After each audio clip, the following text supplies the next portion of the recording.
Les déménageurs associés, programmateurs au Théâtre de la Noue de Montreuil, s'émancipent. Vous avez peut-être déjà entendu parler de Cécile Bérubis de Noailles. Premier prix au Conservatoire de Paris, elle pratique la danse depuis l'âge de 5 ans et travaille en étroite collaboration avec le Musée de l'Histoire vivante depuis plusieurs expositions. Déjà sur les planches du Théâtre de la Noue début janvier, avec sa pièce Corpus Erotica 21, elle revient pour 3 dates, du 30 au 1er février, avec sa création érotique. Mais attention, n'y allez pas avec vos enfants, c'est 100% adulte et interdit aux moins de 18 ans.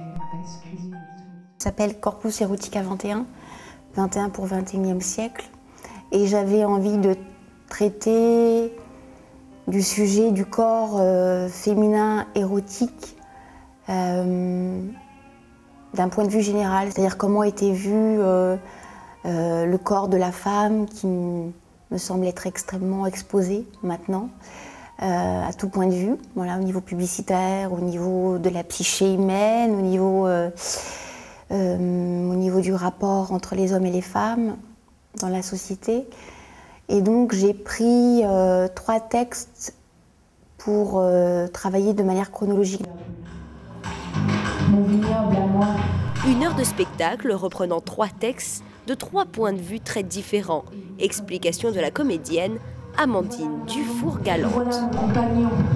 Ça commence avec le Cantique des Cantiques, donc qui est quelque chose de très poétique sur les odeurs, les images. Et ça commence surtout avec un corps féminin.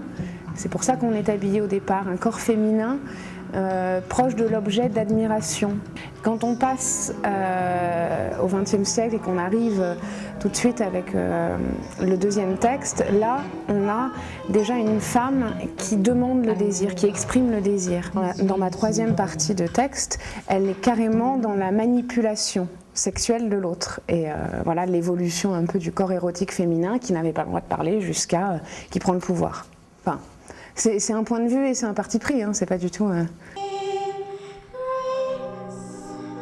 Texte, vidéo, peinture et surtout danse, ce spectacle est un travail sur l'imaginaire et sur l'esprit à découvrir du 30 janvier au 1er février au Théâtre de la Noue.